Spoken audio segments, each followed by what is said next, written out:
ఒకడు ప్రకాశిస్తున్నాడంటే ఏడిచేవాళ్ళు చాలా మంది ఉంటారు లోకంలో. కాబట్టి కాళిదాసు గారికి భోజరాజు గారి దగ్గర ప్రాపకం ఎక్కువైపోతోంది. భోజరాజు గారి దగ్గర కాళిదాసు గారిని ఎలా పాడు చేయాలి. నేను ఆయన దగ్గరికి వెళ్ళి అన్నారు, మీకు తెలియని విషయం కాదు, ఆయన సానివాడలకు తిరుగుతూ ఉంటాడు. ఇప్పుడు కొత్తగా చేపలు కూడా తింటున్నాడు మహాప్రభు. అంటే ఈ మాట చెప్పగానే ఒకటి భోజరాజుకి తెలుసు, కాబట్టి చేపలు కూడా తింటున్నాడు బ్రాహ్మణుడయ్యుండి అంటే శిక్ష వేస్తాడనుకుని చెప్పారు. భోజరాజు నవ్వి అన్నారు, ఈ మాట చేపలు కొనుక్కెడుతుండగా కాళిదాసును పట్టుకుని తీసుకురండి శిక్షేస్తారు. అక్కడ లేరు కాళిదాసు గారు, కానీ ఆయన అన్ని తెలుసుకోగలడు కాళికాదేవి అనుగ్రహంతో. తన మీద మిగిలిన కవులు చాడీలు చెప్పిన విషయం తెలుసుకుని మర్నాడు ఉదయమే అలా వెళ్లి శాకాహారం అమ్మే కొట్టులోకి వెళ్లకుండా మాంసాహారం అమ్మే కొట్టు దగ్గరికి వెళ్లి పెద్ద పెద్ద చేపల నాలుగు కొనుక్కుని నీళ్లు కారుతున్న చేపల్ని చంకలో పెట్టుకుని వెళ్ళిపోతున్నారు రోడ్డు మీద. ఆ చేపల తోకలు ఇలా ఆడిస్తున్నాయి, నీళ్లు కారుతున్నాయి. ఆయన్ని పట్టుకుని ఈ మిగిలిన కవులు భోజరాజు గారి యొక్క సమక్షానికి తీసుకెళ్లారు. మహాప్రభువు తప్పు చేస్తుండగా పట్టరమన్నారు, చేపలు పట్టుకెడుతుండగా తీసుకొచ్చాం. అదిగో చంకలో చేపలు. తెలియని వాడిలా భోజరాజు అన్నారు,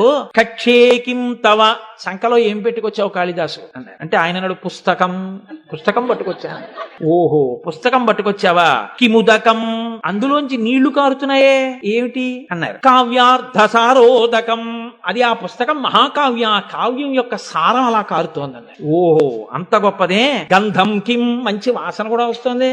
ఏమిటా వాసన అంటే ఆయన అన్నారు, ఘనరామ రావణ మహాసంగ్రామ రంగోద్భవ, రామరావణ సంగ్రామం అయినప్పుడు అక్కడ ఉన్న ధూళి పైకి లేచిందయా వాసన మహారాజాది.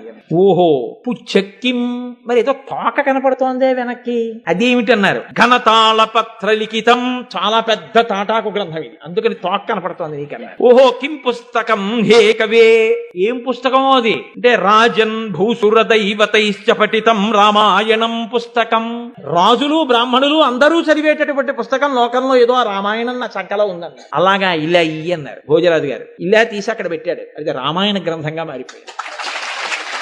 చాడీలు చెప్పినటువంటి వాళ్ళ కళ్ళు బైర్లు గమ్మే, అది కాళిదాసు గారంటే. అందుకే చంద్రశేఖర పరమాచార్య స్వామి వంటి మహాపురుషుడు కూడా కాళిదాసు గారు చెప్పినటువంటి విషయాలను ఎన్నింటినో తన అనుగ్రహ భాషణాల్లో అన్వయం చేసేవారు.